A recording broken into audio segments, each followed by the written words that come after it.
Praise the Lord. Thank you, Jesus. Thank you, Jesus. Praise you, Jesus. Praise you, Jesus. Today I am come with a topic of let us learn what is God's forgiveness. We need to learn, okay? So I need to ask certain questions for which I need people who can unmute and speak. I want to know, how do we relate God's forgiveness? Do we, do people, we are the ones. Suppose if we say, no, unless he asks forgiveness, he will not get forgiveness. He will not get his healing. Is anybody saying like that? Or are we saying no, even if he does not ask forgiveness, he will get his healing? Anybody can answer me on this?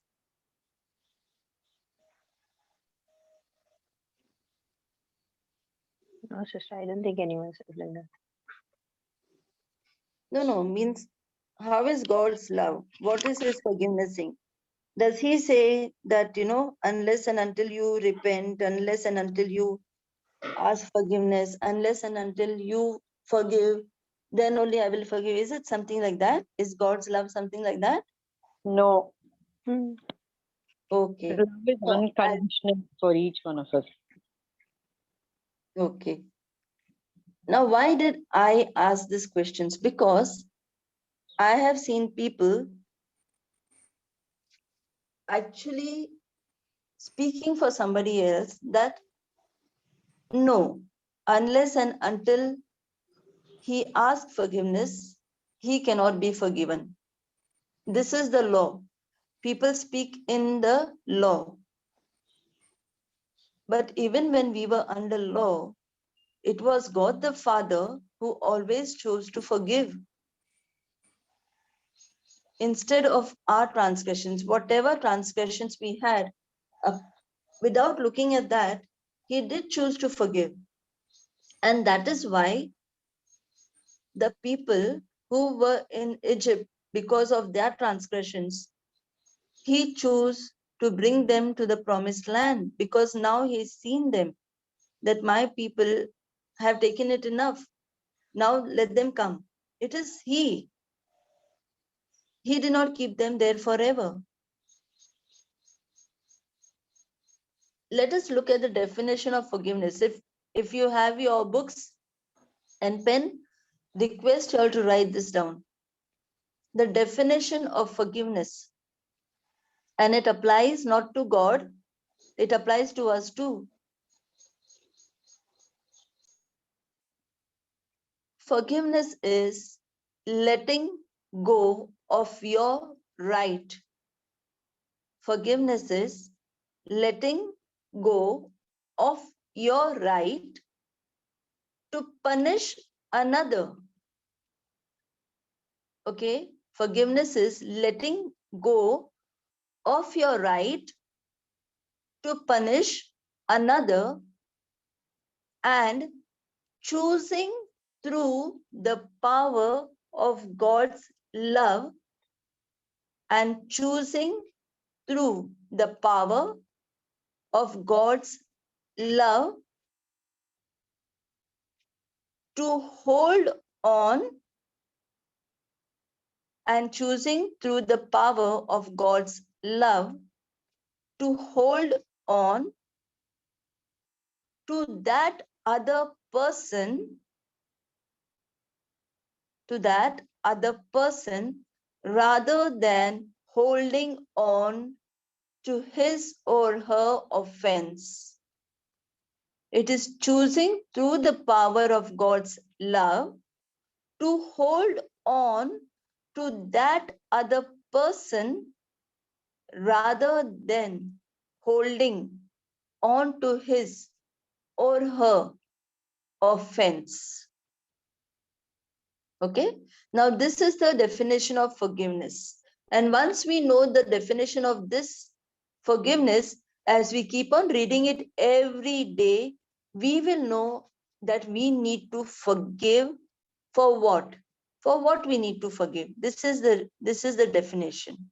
Okay, let us go more further. When we choose to forgive, we choose to say that I cancel it once and for all. Means I do not even remember, or never will I speak about it again. I cancel it once and for all. The case has been dismissed, never to be brought back to the court again. Never to be brought back. Okay, so we do not have sermons like dates after dates. We don't have that in our daily life, so we don't keep that. Once it's forgiven, it's gone, it's washed away, no more to be seen. Sister Michelle, can you please unmute yourself? Yes, sister. Sister Michelle, you said God forgives us. There is some disturbance of noise coming. Is there something? Sister, Maybe your checking. headphone is shaking or something. Yeah. Yeah. Sorry. So does God forgive us? Yes, sister. Does he make a decision to bring it back again? No. But does he have the right to forgive us? Punish us, sister? He Does does have not the- punish us. Yeah, but does he have the right? Yes. Yes.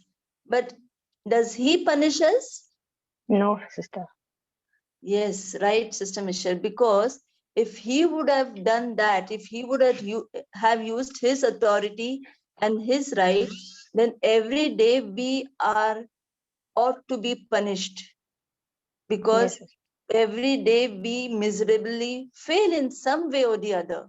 Nobody can say that today I did not fail in something. Everybody, even including we who are teaching, nobody is perfect in this world. And if we be perfect, then we will be God. So Right. yes, if God chooses not to punish, but he chooses us to release us from every punishment, from every debt of us. And if we now, for whatever sin we have committed, can we ever repay, Sister Michelle? For whatever sin we committed, can we repay it? No, sister. Can I never think repay it, because there are many murderers, there are many cheaters, there are many rapists, there are many people who have gone into bad ways, drugs, alcohol, whatever. And if now God says, I want to punish you, we can never repay for what he has done for us, not with our gold, not with our silver, not with our money, neither with our life. We can't just repay.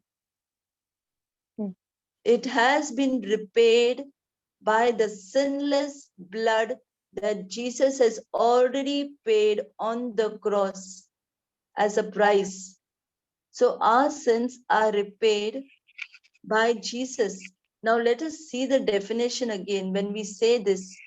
Now Jesus has let go of his right to punish us.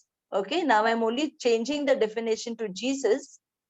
Jesus has let go of his right to punish us, as he chose to hold on to us, okay, as he chose to hold on to us rather than holding on to our offense. Is it getting clearer now?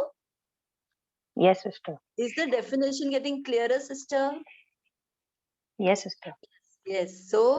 So now when we have taken the definition for ourselves, we may be thinking, oh my God, how can this happen?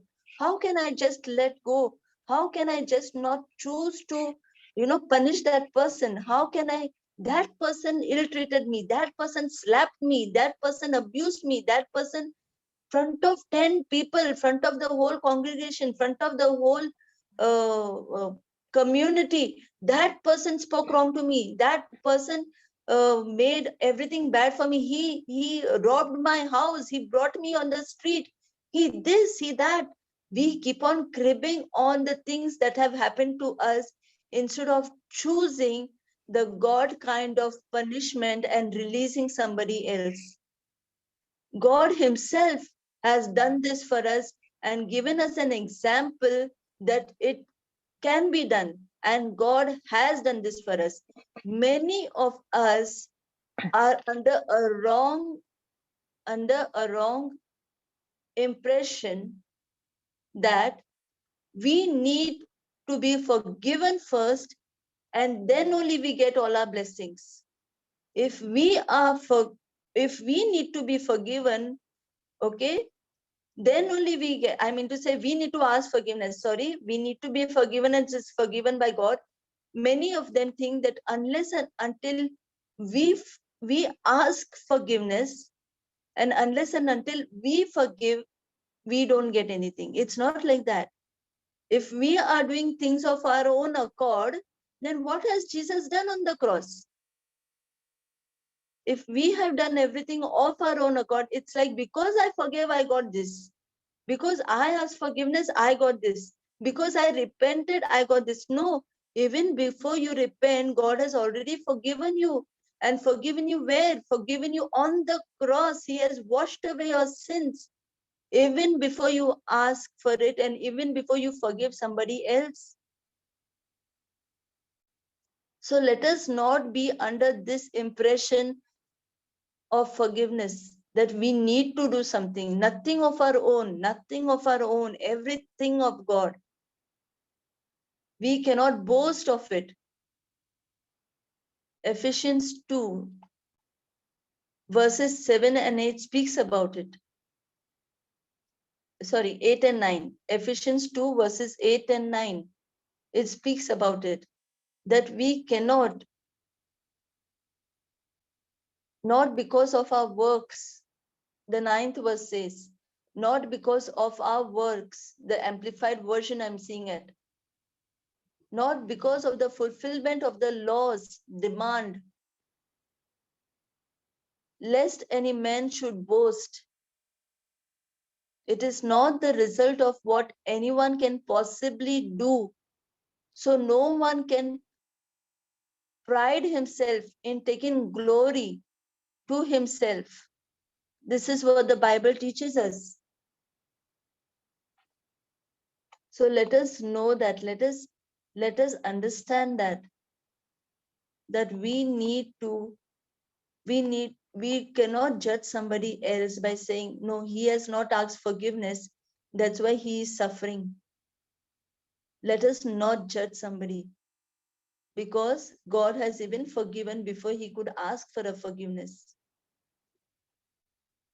Because Jesus himself, when he was on the cross, Jesus said, Lord, I have done the shedding of my blood. I have done everything. I have released my people. Now, Father, you forgive them. Everything is done, accomplished. Now, before Jesus gave up his spirit, he said, Father, forgive them. He did not say, Father, bless them.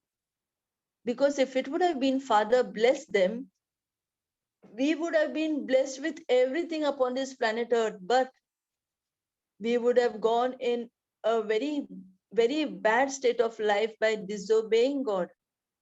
And that what Jesus did on the cross would have gone futile. But Jesus said, Father, forgive them, because he knows that we are blessed. We are blessed. We need to only accept it by our faith, our blessings. But he chose to say, Father, forgive them. And now when we are forgiven, we know the price. We know the price because when somebody else sins against us and now we are choosing to forgive that person, we know how much it pains. We know how much it pains us, because now you say, oh my God, he did this to me, she did this to me, and now I have to forgive, and not forgive afterwards, forgive now. Now, if somebody has come against you that very moment, Lord, I know that this person is going against me. I love this person, I forgive this person because of your love in me. This is what we have to say. We cannot say, okay, now let me get angry, I'll forgive afterwards. No. If you are in the word, if Jesus has chosen you to be his disciple, then do according to what he has called you for. There is no afterwards in the kingdom of God. There is now. Everything is now. Even faith is now. So let us understand this. Okay, let us not be into a snare that the enemy set us for. Let us not be in that snare. The enemy wants us to be guilty always. He is an accuser. He accuses us for every wrong thing that we do. He instigates us to do it. The enemy, the devil, the Satan, he instigates us to do it.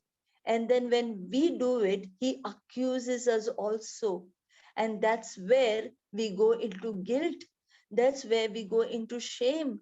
That's where we doubt the love of God. So let us understand, if we go to certain scriptures in the Bible, so very clearly, it is written, so very clearly, that God has not kept anything against us.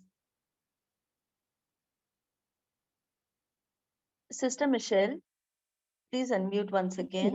Yes, sister. Sister, if now there is a congregation sitting for a retreat, okay? Yes. And all those people have come.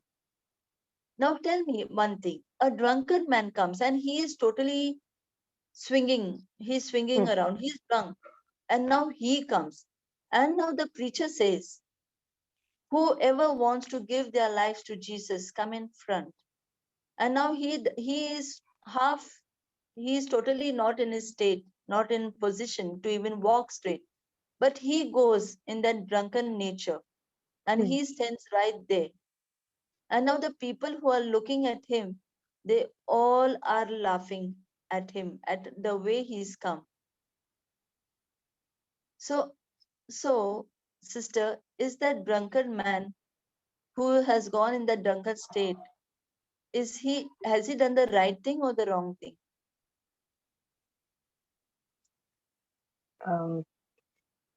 I think that he would have realized and he did the right thing because he wanted to be there. That's why he came. Yes. Sister, can Yes, I ask sister. you a question? Yes, sister. The people who have come for the retreat, they must be not showing them as drunken, but are they having all flaws in them? Yes, sister. I think one flaw would have been that they laughed at the person even if he was not in a state, he still went up. Yes, but otherwise, are they Everyone also, has flaws. Yes. yeah, have they also sinned in some way or the other, sister? Yes, Or sister. they came perfectly over there? No one's perfect. Right. So what we see is what the humans see is the outward appearance. The humans tend to see the outward appearance. They don't tend to see the heart. And they don't tend to see their own lives and their own heart. That is why the Lord says in the scriptures, you first clear the speck in your eyes, and then you go to clear the speck in somebody else's. The people who are sitting in the congregation, they themselves also have sinned in some way or the other, but because they have come for the retreat, it seems to be that they are holy. And this drunkard man who walks in, he is totally drunk in position. He's walking to the altar just to say, Lord, I know I'm a sinner, but I want to give my life to you. How many of us can think like that? It's only the Lord who sees the heart. So let us not judge somebody. Let us not judge somebody. Let us not go according to the outward appearance. Let us not go according to a person's lifestyle. You don't know what that person is inside. Only the Lord knows. Only the Lord knows. Must be there is a drug addict, must be there is an alcoholic, must be there is a person who is into pornography, must be that person is wanting to come out of it, and he is pleading, he's saying, Lord, I want to come out of it, but every day the next morning comes again, I'm into that. We don't know the heart of the person, but a person who's looking at him from out judges that person instead. Now let us change our judging to blessing that person and praying for that person and rebuking that spirit who is making that person doing things. Because our God has already forgiven that person, even from the cross. We need to humble ourselves. In Luke 21, verses 1 to 4, okay? Luke 21, verses 1 to 4. Sister Joanne or Sister Jessica, anybody there to read it? Luke, Luke 21, Luke 21, sister. verses 1 to 4. The widow's offering. Yes. He looked up and saw rich people putting their gifts into the treasury. He also saw a poor widow put in 2 small copper coins. He said, truly, I tell you, this poor widow has put in more than all of them, for all of them have contributed out of their abundance. But she, out of her poverty, has put in all she had to live on. Amen. Thank you, sister. So the Lord sees the heart. He does not look at people who are, sinners, more sinners, less sinners. Sinner is a sinner. Everyone sins. Everyone sins. Each day, either there is not a sin by deed, maybe by thought, maybe by word, maybe by action, maybe by emotion.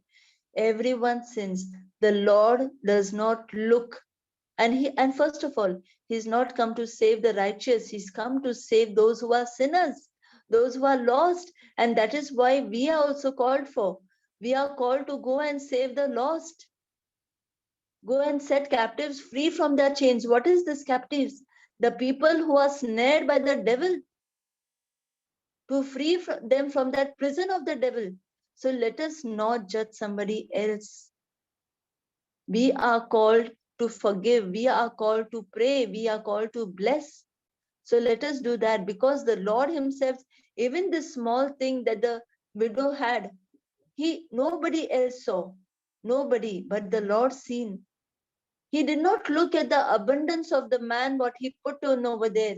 He did not look at that. He did not look that that person put more denominations there.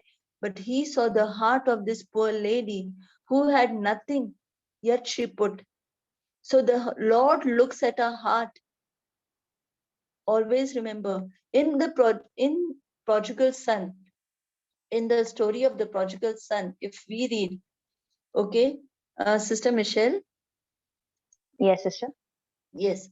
Sister, when we read the story of a prodigal son, now yes. we know that when the son repented, the father, he hugged him, right? The yes. son repented and he came home. Yes, sister. Okay. Now, sister, did the father forgive the son because he repented? Or was No, the sister. father looking out for him? The father was looking out for him. Yes. When he'll return. Yes. The father was looking out for him because he had already forgiven him the day the son had asked for his share. He just let him go. The love was always there. The forgiveness was always there. But the father said, my son is coming back to me. That's why I'm letting him go. But the eyes, the neck was always on a look at the road from where the sun would come. He never left a day. And that's why no sooner he see his son from a distance, the father went ahead even before the son could approach him. Now, what do we get to learn here? It is not because of the repentance of the son that the father said, okay, now you're come. Okay, now you're come. I forgive you. Come on, my son. No, he went even before the son could say, Father, forgive me. So the father is a loving father. He is also a forgiving father. He is not only loving, but he is a forgiving father. Let us look on that. Now, many of us, let us look at Mark 11, 23, 24, and 25. Sister Joanne, could you please read that for me?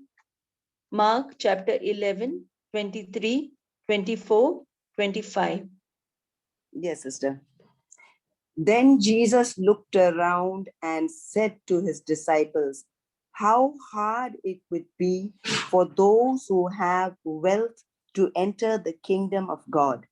And the disciples were perplexed at these words.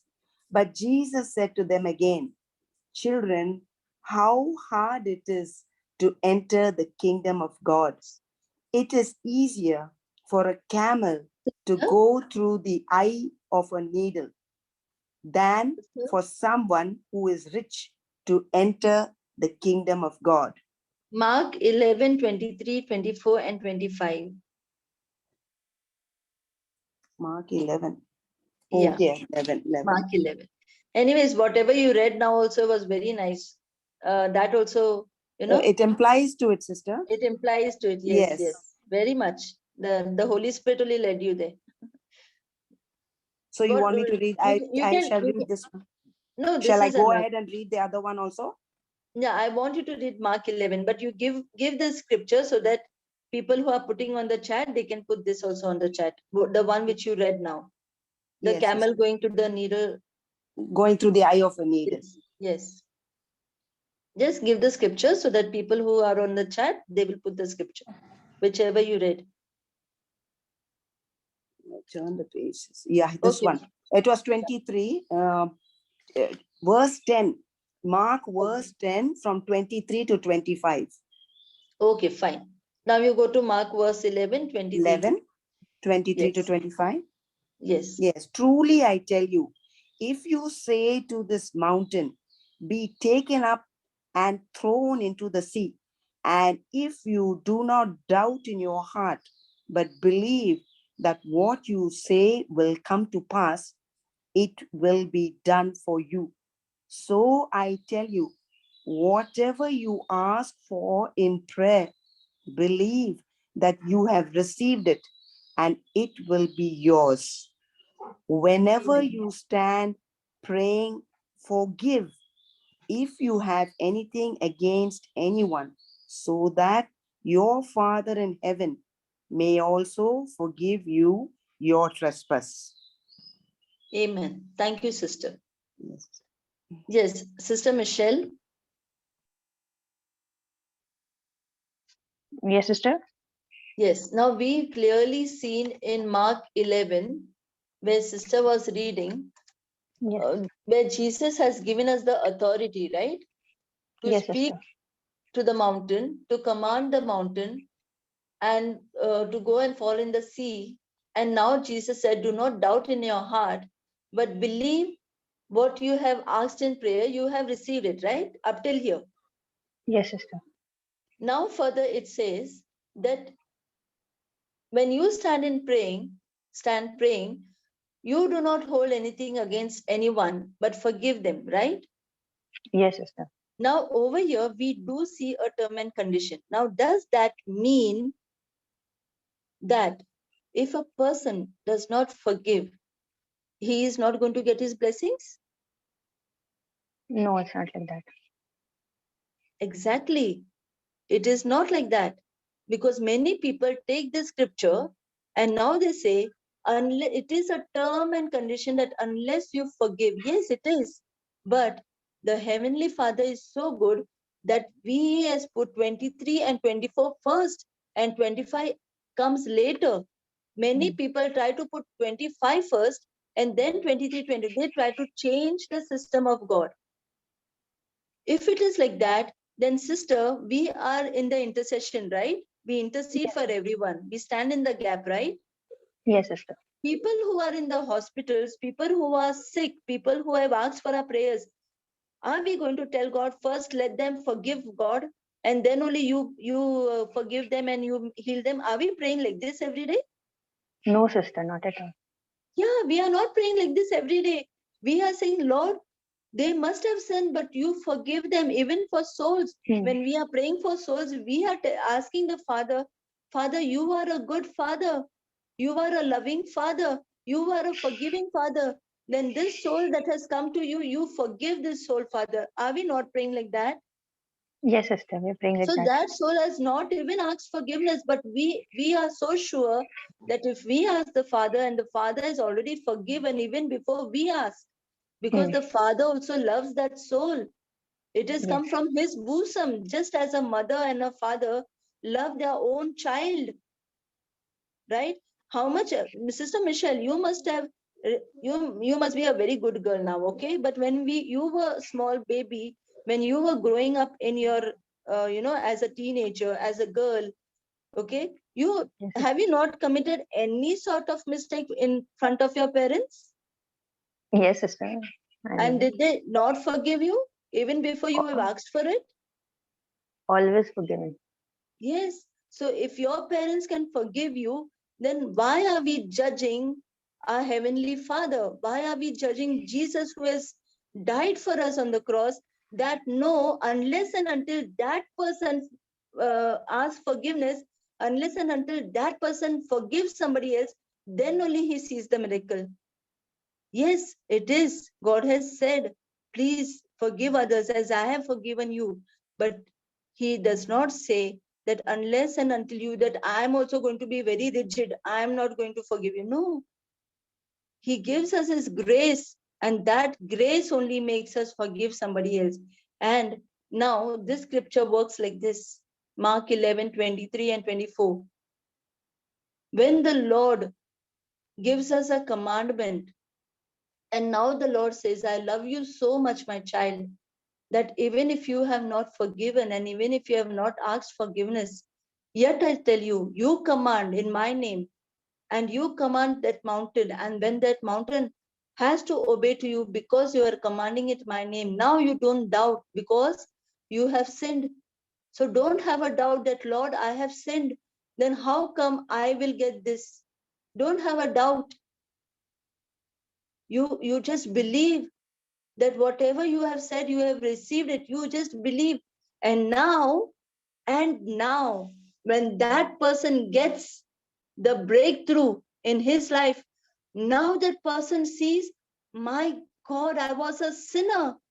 Though I was a sinner, my God did this for me. And now that person is filled with the grace, and by faith, he receives it from God. And now that person's heart changes, and now that person says, Lord, you are so good. You are so good. You have done this for me. I was a sinner, and you just changed everything for me. Forgive me, Lord, forgive me. I repent for my sins. And not only repent, I forgive everyone else who have come against me just the way you have forgiven me. This is the meaning of this scripture. Many people want to go from back to front. Why? The Lord has put it in, put through the Holy Spirit, 23, 24, 25. It comes like that. If God was so persistent, he would have put, first you pray, first you forgive, and now you speak to the mountain. Let us not change the sequence. Let us not be gods. Let us not change what he has done for us. Let us understand from now onwards that we are already forgiven. But yes, we need to repent. We need to forgive. And we do that when we see the goodness of God in our lives. And that is what we always pray to the Lord. Lord, open spiritual eyes. Lord, open spiritual minds. Lord, open spiritual senses. Lord, let them see your love. Lord, let that veil of blindedness, that veil that the evil one has put, let it be taken off, Lord. Now, this is what is meant by when we pray that, Lord, you have already forgiven. Let them see your love now. Let them see your forgiveness now. Let us not judge anyone. We are not here to be judged, because the scripture also says that if you judge, you will be judged. If you condemn, you will be condemned. And if you do not forgive, then you will not be forgiven. If even after you see God's love and now you are rigid in your heart, then yes, then the Lord said, but if you go to look at Jesus, what he has done on the cross, it is very clearly written in 1 Peter 2:24. Sister, just take the last verse of the day, 1 Peter 2:24, and read very slowly so that it's understood what Jesus did it on the cross. Sister Joanne, 1 Peter 2:24.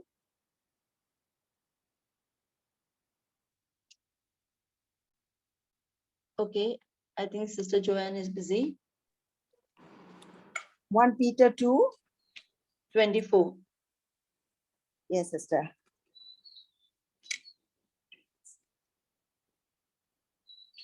He himself bore our sins in his body on the cross, so that free from sins we might live for righteousness. By his wounds you have been healed. Yes. So when we pray for somebody, it is already said that we have been healed.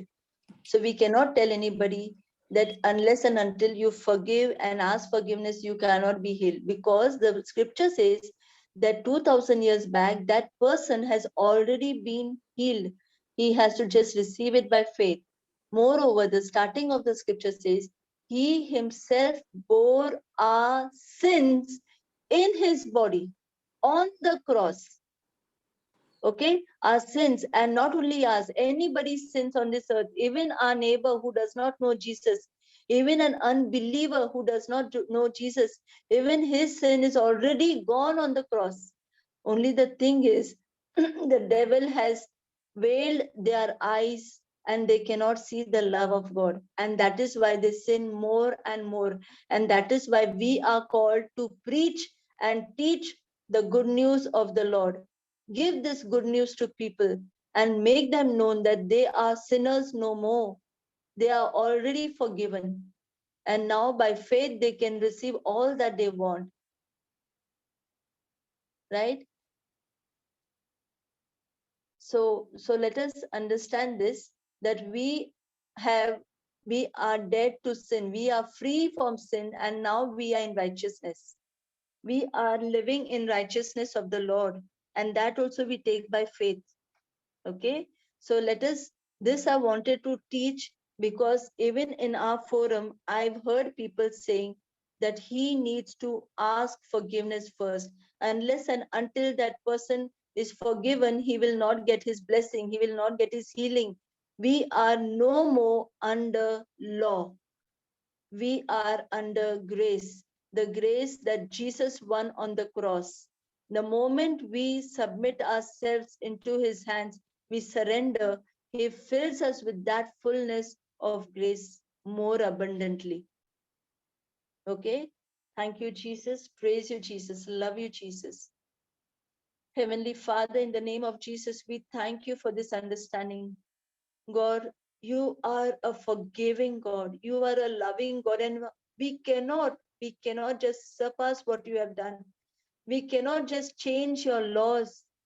Your word that came out from your mouth stands firm and stands perfect, and you yourself have kept your word more than you, Lord Jesus. More than you have given the grace,